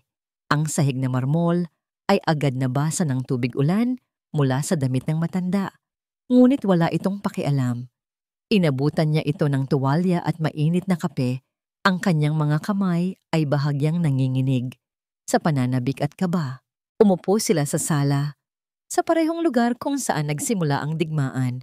Ngunit ngayon, ang hangin ay hindi na puno ng kasinungalingan, kundi ng isang nagbabadyang pagbubunyag. Salamat po, sir, sabi ni Mang Lino matapos humigop ng kape. Ikinuwento niya ang lahat. Ang mga pananakot ni Lihim, ang perang ibinigay sa kanya, ang pag-aalala para sa kanyang pamilya, at ang bigat sa kanyang dibdib na hindi na niya kayang dalhin pa. Inisip ko po ang mga ngiti ni Tala, ang paghahalik sa kamay ni Biyaya tuwing umaga. Sabi niya, ang mga luha ay muling dumaloy sa kanyang mga pisngi. Hindi po pera ang katumbas noon, sir. Patawarin niyo po ako kung ngayon lang ako nagkalakas ng loob. Walang dapat ipatawad, Mang Lino, sabi ni Sinag. Ang kanyang boses ay puno ng pasasalamat. Ang mahalaga, nandito ka na ngayon. Inilapag ni Mang Lino ang lumang cellphone sa center table. Para itong isang bomba na naghihintay na sumabog. Hindi po ako sigurado kung alin dyan, sir. Marami-rami po yan, sabi niya. Tuwing kahina-hinala po ang boses niya, pinipindot ko lang po ang record. Kinuha ni Sinag ang cellphone. Nag-navigate siya papunta sa folder ng voice recordings. Nakita niya ang isang listahan ng mga audio files na may petsa ngunit walang pangalan. Pinindot niya ang pinakaunang file. Sa simula, ang narinig lang nila ay ang tunog ng makina ng sasakyan. Pagkatapos, ang boses ni Lihim, malambing at tila nag-aalala. Kausap ang isa sa mga guro ni Tala sa telepono. Opo ma'am, ganun na nga po siya. Sobrang apektado sa pag-alis ng ama. Ginagawa ko naman po ang lahat. Ito po yung mga araw na dinadala ko siya sa eskwelahan. Paliwanag ni Mang Lino. Sunod na pinindot ni Sinag ang isa pang file. Muli, tunog ng sasakyan. Pagkatapos, ang boses ni Lihim, ngunit sa pagkakataong ito, iba na. Hindi na ito malambing. Ito ay malamig, matalas, at puno ng galit. Tila may kausap ito sa sarili niyang telepono. Oh. Anong pakialam mo kung saan ko ginagastos ang pera? Ibinibigay sa akin ng bayo ko to. Karapatan ko to. Kapalit to ng lahat ng hindi nakuha ng ate ko. Huwag mo akong susubukan. Alam mo ang kaya kong gawin. Nagkatinginan si Sinag at Mang Lino. Pinindot ni Sinag ang isa pa, at isa pa, at isa pa. Ang bawat recording ay isang piraso ng isang mas malaking larawan ng kasamaan. Mga pag-uusap sa telepono kung saan inuutusan niya ang isang tao na bantayan ang galaw ng mga kasambahay, mga bulong ng pagbabanta, at ang pinakamasaklap sa lahat, pinindot ni Sinag ang isang file na may petsang malapit sa araw ng kanyang pag-uwi. Sa simula, katahimikan. Pagkatapos, isang mahinang iyak. Ang iyak ng isang bata, si Tala. Tita, gutom na po ako. Ang boses ni Lihim ay sumagot. Hindi pa sigaw, kundi isang nakakakilabot na bulong. Manahimik ka. Sabi ko sa'yo, pag hindi mo inubos ang gulay mo sa tanghalian, walang hapunan. Akala mo ba maloloko mo ako? Akala mo ba dahil wala ang ama mo, pwede ka nang maging reyna dito? Pero tita, at doon, narinig nila ang boses na nagpatigil sa paghinga ni Sinag, ang boses na nagpabilis sa tibok ng kanyang puso hanggang sa gusto na nitong kumawala sa kanyang dibdib. Ang tunay, walang halong boses ng kasamaan ni Lihim. Hayop kang bata ka. Isang beses ka pa magsumbong sa tatay mong walang kwenta, ibabalibag kita. Naiintindihan mo. Manigas ka dyan sa gutom. Isang malakas na kalabog ang sumunod na tila may ibinagsak na pinto. Pagkatapos ay katahimikan na lang. Hindi na kinaya ni Sinag. Mabilis niyang pinatay ang recording. Napasubsob siya sa kanyang mga palad. Ang kanyang mga balikat ay nanginginig sa pinaghalong galit at pighati. Narinig niya. Narinig niya ang aktwal na pagpapahirap sa kanyang anak. Ang lahat ng kasinungalingan ni Lihim ay gumuho sa isang iglap, pinalitan ng isang karumaldumal na katotohanan. Si Mang Lino ay tahimik lang na umiiyak sa kanyang kinauupuan. Inabot ng halos 1 minuto bago muling nakapag-isip ng malinaw si Sinag. Inangat niya ang kanyang ulo. Ang kanyang mga mata ay pula. Ngunit wala ng bakas ng luha o pagkatalo. Ang naroon na lang ay ang apoy ng isang ama na handang sunugin ang buong mundo para sa kanyang mga anak. Kinuha niya ang kanyang sariling telepono. Isang numero lang ang nasa isip niya. Ricky, gisingin na kita. Pasensya na. Sabi niya nang sagutin ng abogado ang tawag. Mayroon na tayong ebidensya. Ikinuwento niya ang lahat. Ang pagdating ni Mang Lino. Ang mga audio recording. This is it, Sinag! This is the silver bullet! Sigaw ni Attorney De Leon sa kabilang linya. Halatang nagising ang buong diwa. Save mo yung mga files na yan. I-email mo sa akin. I-back up mo sa lahat ng pwede mong pagbackupan. Magkita tayo sa opisina ko in 1 hour. We have to prepare. Bukas, wawakasan na natin to. Matapos ang tawag, tumayo si Sinag. Naglakad siya paakyat sa hagdanan. At marahang binuksan ang pinto ng silid ng mga bata. Tinitigan niya si Tala at Biyaya na mahimbing na natutulog walang kamalay-malay sa digmaang nagaganap para sa kanila. Lumapit siya at marahang hinalikan ang noo ng bawat isa. Matapos lang ang bukas, mga anak, bulong niya. Pangako, wala nang dilim. Sa kanyang pagtalikod, ang kanyang mukha ay hindi na mukha ng isang biktima. Ito na ang mukha ng isang mandirigma, handa para sa huling laban. Kinabukasan, maagang dumating sina Sinag, Attorney De Leon at Mang Lino sa korte. Tahimik silang umupo, naghihintay. Ilang sandali pa, dumating si Lihim kasama ang kanyang abogado. Naglalakad siya na parang isang reyna. Ang kanyang mukha ay puno ng kumpiyansa. Nang makita niya si Sinag, isang mapanuyang ngiti ang sumilay sa kanyang labi. Hindi niya napansin o marahil ay binaliwala niya ang matandang lalaking nakayuko sa tabi ni Sinag. Hindi niya alam na ang lalaking iyon, ang hamak na driver na minamaliit niya, ang siyang magiging mitya ng kanyang pagbagsak. Ang bangko ay nakahanda na. At sa pagkakataong ito, si Sinag na ang hahawak sa huling ala sa mamandang mabati. Ang silid ng hukuman ay malamig at tahimik. Ang tanging maririnig ay ang mahinang pag-ubo ng ilang mga tao at ang kaluskos ng mga papel. Para kay Sinag, ang bawat segundo ng paghihintay ay parang isang oras. Nakaupo siya ng tuwid sa tabi ni Attorney De Leon. Ang kanyang mga mata ay nakatuon sa silya ng hukom. Sa di kalayuan, sa kabilang panig, nakaupo si Lihim. Ang postura nito ay kalmado. Ang kanyang mukha ay nagpapahayag ng isang malinis na konsensya, isang perpektong maskara para sa isang halimaw. Sa tabi ni Sinag, si Mang Lino ay nakayuko. Ang mga kamay ay magkadikit sa ibabaw ng kanyang mga tuhod na para bang nagdarasal. All rise, anunsyo ng bailiff. Tumayo ang lahat nang pumasok ang hukom. Isang babaeng may matalas na tingin at seryosong mukha. Nagsimula na ang paglilitis. Unang tinawag ang panig ni Lihim. Ang kanyang abogado, isang makisig at matalas magsalitang lalaki, ay nagsimula sa isang madamdaming pambungad na talumpati. Ipininta niya si Lihim bilang isang bayani, isang mapagmahal na tiyahin na isinakripisyo ang lahat para sa mga naulilang pamangkin, isang biktima ng isang pabaya at emosyonal na di matatag na bayaw. Pagkatapos, tinawag si Lihim sa witness stand. Naglakad siya ng may dignidad. Umupo siya, inayos ang kanyang damit, at humarap sa hukom na may isang malungkot, ngunit matatag na ekspresyon. Ang kanyang pag-arte ay walang kapantay.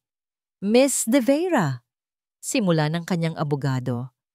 Can you please describe to the court your relationship with your niece and nephew? Nagsimulang magsalita si Lihim. Ang kanyang boses ay puno ng pekeng emosyon. Sila na po ang buhay ko mula nang mawala ang ate ko. Ipinangako ko po sa kanya. Ipinangako ko po na aalagaan ko sila.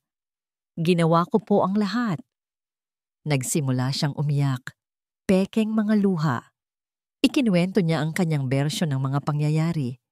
Ang pagiging suwail ni Tala. Ang pananakit sa sarili nito. Ang pag-aalala niya sa kapakanan ng mga bata sa tuwing wala ang kanilang ama. Ang bawat salita ay isang kasinungalingan, ngunit sinabi niya ito nang may buong kumpiyansa na para bang ito ang banal na katotohanan. Sunod na tinawag ang bayarang psychologist na si Dr. Alaina Mendoza. Kinumpirma niya ang lahat ng nakasulat sa kanyang pekeng ulat. Ginamit niya ang mga komplikadong terminolohiya para magmukhang kapani-paniwala ang kanyang mga kasinungalingan. Sa bawat salita niya, lalong lumulubog ang puso ni Sinag. Ang pader na binuo ni Lihim ay halos perpekto. Nang sa wakas ay pagkakataon na ng panig ni Sinag, tinawag siya sa witness stand. Mr. Montenegro, simula ni Attorney De Leon, ano po ang inyong masasabi sa lahat ng testimonya na inyong narinig? Huminga ng malalim si Sinag. Tumingin siya ng diretso sa hukom. Your Honor, sabi niya, ang kanyang boses ay kalmado ngunit may bigat. Ang lahat po ng narinig ninyo mula sa kanila ay kasinungalingan. Ang tanging gusto ko lang po ay ang kaligtasan ng mga anak ko. Nagsimula ang cross-examination mula sa abogado ni Lihim. Ang bawat tanong ay idinisenyo para ipamukha siyang masama. Mr. Montenegro, is it true that in the past year, you were out of the country for a total of 8 months? Yes, for work. Trabaho na mas mahalaga pa kaysa sa kaarawan ng inyong anak? That's not. Trabaho na mas mahalaga pa kaysa sa pag-aalaga sa kanila? Sinubukan ni Sinag na ipaliwanag, ngunit ang bawat sagot niya ay pinuputol, binabaluktot. Pakiramdam niya ay nasusukol siya. Napatingin siya kay Lihim. Nakangisi ito. Isang maliit. Halos hindi mahahalata. Ngunit puno ng tagumpay na nangisi. Matapos ang tila walang katapusang pagtatanong, bumalik si Sinag sa kanyang upuan. Pakiramdam niya ay nabugbog siya. Wala na po kaming ibang testigo, Your Honor. Sabi ng abogado ni Lihim, puno ng pagmamalaki. Attorney De Leon? Tanong ng hukom. Dito na tumayo si Attorney De Leon. Ang kaninang seryoso niyang mukha ay napalitan ng isang matatag na determinasyon. Your Honor, sabi niya sa isang malakas at malinaw na boses na pumuno sa buong silid. The defense would like to call our first witness to the stand, Mr. Lino Gascon. Nagulat si Lihim. Ang kanyang ngisi ay biglang nawala. Napatingin siya sa direksyon ni Mang Lino na dahan-dahang tumatayo. Ang kanyang mga mata ay nanlaki sa pagkabigla at galit. Hindi niya inaasahan ito. Nanginginig na naglakad si Mang Lino patungo sa witness stand. Matapos manumpa, nagsimula ang pagtatanong ni Attorney De Leon. Ikinuwento ni Mang Lino ang kanyang biglaang pag-alis, ang pananakot, ang perang ibinigay sa kanya. Objection, Your Honor. Sigaw ng abogado ni Lihim. This is hearsay. The witness was bribed. His testimony is not credible. Sustained, sabi ng hukom. Attorney, do you have any proof to back up your witness's claims? Ito na ang sandaling hinihintay nila. Ngumiti si Attorney De Leon. As a matter of fact, we do, Your Honor. We have new evidence, an audio recording. Isang biglaang bulungan ang kumalat sa silid. Ang mukha ni Lihim ay namutla. Ang kanyang kumpiyansa ay naglaho na parang bula. An audio recording? Ulit ng hukom. Ang interes ay malinaw sa kanyang boses. Permission to play the first recording for the court, Your Honor? Permission granted. Isang technician ang nag-setup ng mga speaker. Isinaksak niya ang isang cable sa lumang cellphone ni Mang Lino. Ang buong silid ay nabalot sa isang nakabibinging katahimikan. Lahat ay naghihintay. Pinindot ni Attorney De Leon ang play. Sa simula, tunog lang ng sasakyan. Pagkatapos, isang mahinang iyak. At ang boses ni Lihim, isang bulong na puno ng lason. Manigas ka dyan sa gutom. Pagkatapos, ang malakas na kalabog ng pinto. Ang katahimikan sa silid ay mas naging mabigat. Ang lahat ng mga mata ay napunta kay Lihim. Ang kanyang mukha, na kanina lang ay nagpapahayag ng kabanalan, ay ngayon ay isang maskara ng purong takot. Tila siya na semento sa kanyang upuan. Muling nagsalita si Attorney De Leon. Ang kanyang boses ay malamig at matatag. And that, Your Honor, was just the beginning. Ngunit bago pa man niya mapindot ang susunod na file, isang sigaw ang bumasag sa katahimikan. Sinungaling, gawa-gawa lang yan, edited yan. Sigaw ni Lihim, napatayo. Ang kanyang pag-arte ay tuluyan ng gumuho. Miss De Vera, sit down, utos ng hukom. Hindi pa tapos si Ricky. Your Honor, permission to play the next recording, the one dated November 28. Pinindot niya ang play. Ang boses na narinig ni Sinag kagabi ay ngayon ay umalingaw-ngaw sa buong korte para marinig ng lahat. Ang boses na nagbubunyag sa lahat ng kasinungalingan. Hayop kang bata ka. Isang beses ka pa magsumbong sa tatay mong walang kwenta. Ibabalibag kita. Ang huling salita ay tila isang bombang sumabog sa loob ng silid. Ang mga bulungan ay naging malakas na pag-uusap ng pagkasuklam. Ang abogado ni Lihim ay napayuko. Alam na wala na siyang magagawa. Ang hukom ay napatingin kay Lihim. Ang kanyang mga mata ay puno ng galit at pandidiri. At si Lihim, ang kanyang muka ay hindi na maipinta. Ang kanyang pagbagsak ay nagsimula na. At ito ay kasing bilis at kasing ingay ng isang gusaling gumuho. Ang boses ni Lihim mula sa recording ay tila nanatili sa hangin. Isang makamandag na usok na gumulantang sa lahat. Ang kaninang maayos na courtroom ay napuno ng kaguluhan. Ang hukom ay malakas na pumukpok ng kanyang gavel. Order in the court! Order! Ngunit huli na. Ang perpektong mundong binuo ni Lihim ay gumuho na. At ang mga piraso nito ay nagkalat sa sahig para makita ng lahat. Your Honor, pagpapatuloy ni Attorney De Leon, hindi binibigyan ng pagkakataon si Lihim na makabawi. We have more recordings.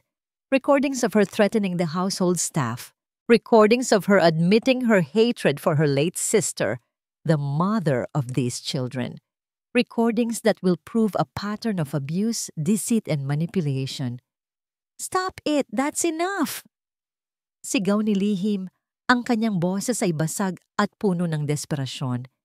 Gawa-gawa lang lahat iyan. Ngunit sa gitna ng kaguluhan, isang tinig ang narinig mula sa likuran ng courtroom. Hindi po yan gawa-gawa. Lahat ay napalingon. Dahan-dahang tumayo si Aling Clara, ang kapitbahay ni Sinag. Nanginginig ang kanyang mga tuhod, ngunit ang kanyang muka ay puno ng determinasyon. Aling Clara, gulat na bulong ni Sinag. Your Honor, pwede po ba akong magsalita?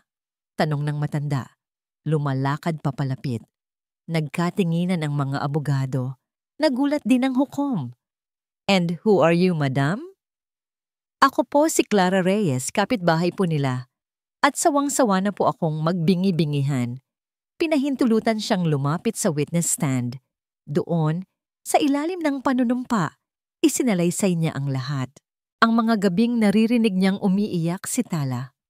Ang mga sigaw at kalabog na pilit niyang binabaliwala dahil sa takot. Noong una po, natakot ako. Sabi niya, nakatingin ng diretso kay Sinag. Pero nang makita ko po ang papang ito, na halos mabaliw na sa pag-aalala sa kanyang mga anak, at nang marinig ko ang recording na yon, hindi na po kaya ng konsensya ko.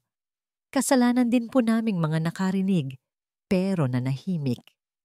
Ang testimonya ni Aling Clara ay parang isang malaking bato na gumulong at nagdulot ng avalanche. Isang lalaki mula sa likuran ang tumayo rin, si Padre Gabriel, ang kuraparoko ng kanilang simbahan. Your Honor, I must also speak, sabi niya. Ikinuwento niya kung paano regular na nangungumpisal sa kanya si Lihim, hindi para humingi ng tawad, kundi para gamitin ang simbahan upang magtayo ng isang imahe ng kabanalan. Ikinuwento niya ang kanyang pagdududa sa mga kasalanan na sinasabi ni Lihim tungkol sa mga bata. Ang bawat testimonya ay isang pako na lalong nagbabaon kay Lihim sa kanyang hukay. Ang kanyang abogado ay hindi na makapagsalita, hindi na makatutol. Ang psychologist na si Dr. Mendoza ay dahan-dahang tumayo at lumabas ng courtroom. Alam na tapos na ang lahat para sa kanya. Ngunit ang pinakamatibay na dagok ay hindi pa dumarating. Si Mrs. Gomez, ang social worker, ay tinawag din. Sa kanyang opisyal na ulat, isinulat niya ang kanyang mga obserbasyon. Ang pananahimik ni Tala, ang tila pagkawalang sigla ni Biyaya. Ngunit idinagdag niya ang isang bagay na hindi opisyal. Your Honor, as a mother myself, sabi niya, I saw not a difficult child, but a terrified one, and I saw not an unstable father, but a desperate one. Sa wakas, kinuha ni Sinag ang mikropono, ngunit hindi para sa kanya. Lumapit siya sa pintuan kung saan naghihintay ang kanyang anak kasama ang isang child psychologist na ipinadala ni Attorney De Leon. Dinala niya si Tala papasok sa silid. Ang buong courtroom ay natahimik. Nakita nila ang maliit na batang babae. Nakahawak ng mahigpit sa kamay ng kanyang ama. Tala, sabi ng hukom sa isang napakalambing na boses na hindi pa naririnig mula sa kanya buong araw. Anak, huwag kang matakot. Nakikita mo ba ang tita Lihim mo? Dahan-dahang tumingin si Tala kay Lihim.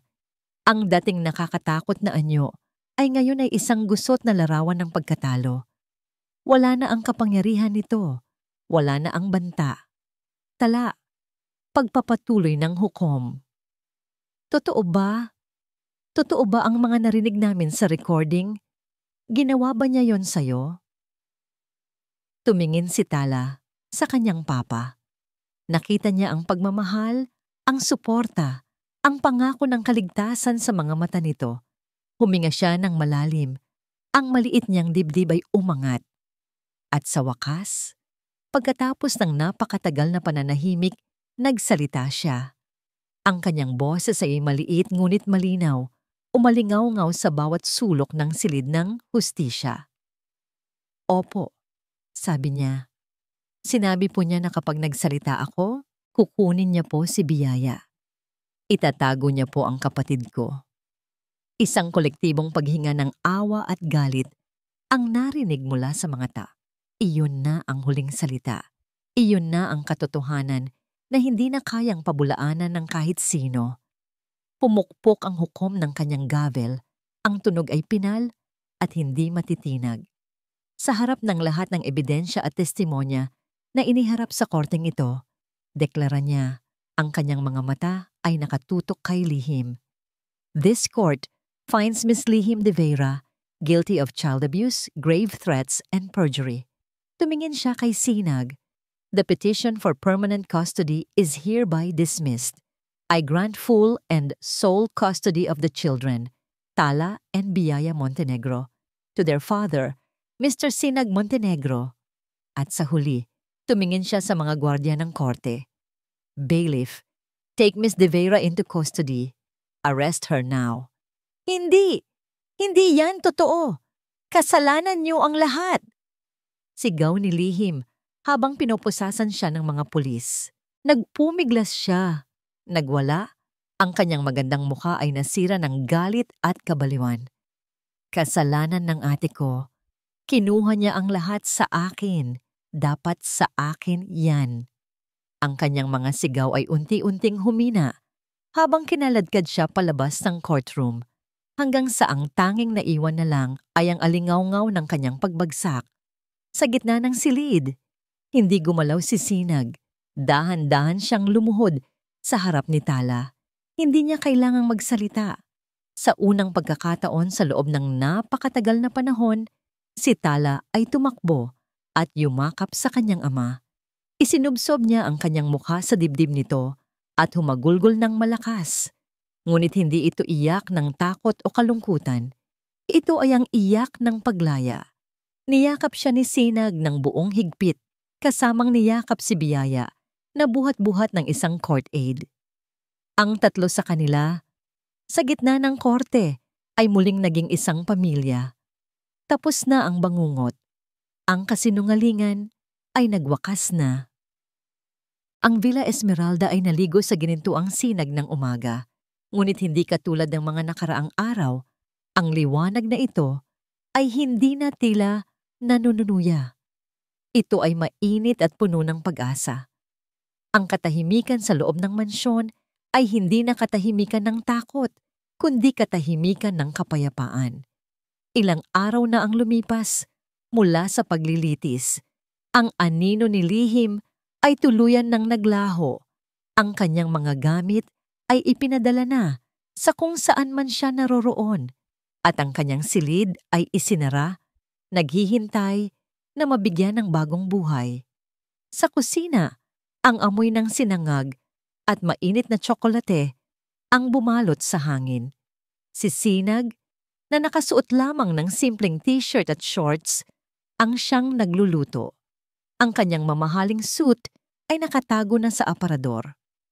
Ang kanyang telepono, na dating laging nakadikit sa kanyang tainga, ay nakapatong lang sa isang sulok, naka-silent mode. Papa, anong amoy yon? Isang maliit na boses ang narinig ni Sinag mula sa pintuan ng kusina. Lumingon siya at nakita si Tala. Suot ang kanyang paboritong pajama na may larawan ng mga bituin. Hindi na ito naglalakad na parang anino. Ang kanyang mga hakbang ay meron ng gaan. Good morning, aking munting bituin. Nakangiting bati ni Sinag. Sinangag at paborito mong tsampurado. Halika, tulungan mo si Papa maghain. Walang pag-aalinlangan na lumapit si Tala. Kinuha niya ang mga plato at kubyertos. Habang naglalagay ng pagkain sa mesa, isang nangiti ang sumilay sa kanyang mga labi.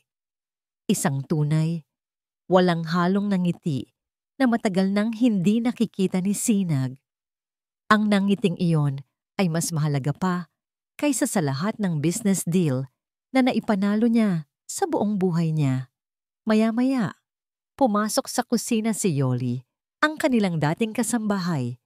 Dala-dala si Biyaya, na ngayon ay malikot na. Sir, heto na po ang ating prinsipe, sabi ni Yoli. Pagkatapos ng paglilitis, isa-isang hinanap ni Sinag ang mga dating tauhan. Humingi siya ng tawad at inalok sila na bumalik. Hindi bilang mga empleyado, kundi bilang bahagi ng kanilang pamilya. Lahat sila ay bumalik. Umupo silang apat sa mesa. Isang eksenang simple, ngunit para kay Sinag, ito ang pinakamahalagang sandali sa mundo. Habang kumakain, napansin niyang nagsalita si Biyaya. Papa, sabi ng bata, sabay turo sa kanya. Napatigil si Sinag sa pagsubo, na puno ng luha ang kanyang mga mata. Sa loob ng ilang buwan, ang kanyang anak ay halos hindi nagsasalita. Ngayon, naririnig na niyang muli ang boses nito. Pagkatapos ng almusal, tinawagan ni Sinag ang kanyang opisina. Yes, this is Sinag Montenegro, sabi niya sa kanyang sekretarya. Please cancel all my international flights for the rest of the year. Actually, make that indefinitely. I'll be working from home. My family needs me. Ibinaba niya ang telepono. Walang pagsisisi, walang panghihinayang. Sa wakas, inuna niya ang tama. Kinahapunan, tinipon ni Sinag ang kanyang mga anak. Nagdala siya ng isang malaking karton sa gitna ng sala. Oras na para maglinis, sabi niya. Pumunta sila sa dating silid ni Lihim. Magkakasama nilang inilagay sa loob ng kahon ang lahat ng gamit na naiwan. Mga damit, palamuti, mga bagay na nagpapaalala sa kanila ng madilim na nakaraan. Si Tala, na dati takot kahit dumaan lang sa tapat ng pintong iyon, ay ngayon ay isa sa pinakaabala sa pag-aayos. Ito ay hindi lamang paglilinis ng isang silid, ito ay isang ritual ng pagpapalaya. Nang mailabas na nila ang lahat, isang bagay ang naiwan sa ibabaw ng aparador. Isang picture frame, ang litrato ni Lihim kasama ang kanyang yumaong kapatid na si Elena. Nakangiti sila pareho, mga araw bago pa man kainin ng inggit at galit ang puso ni Lihim.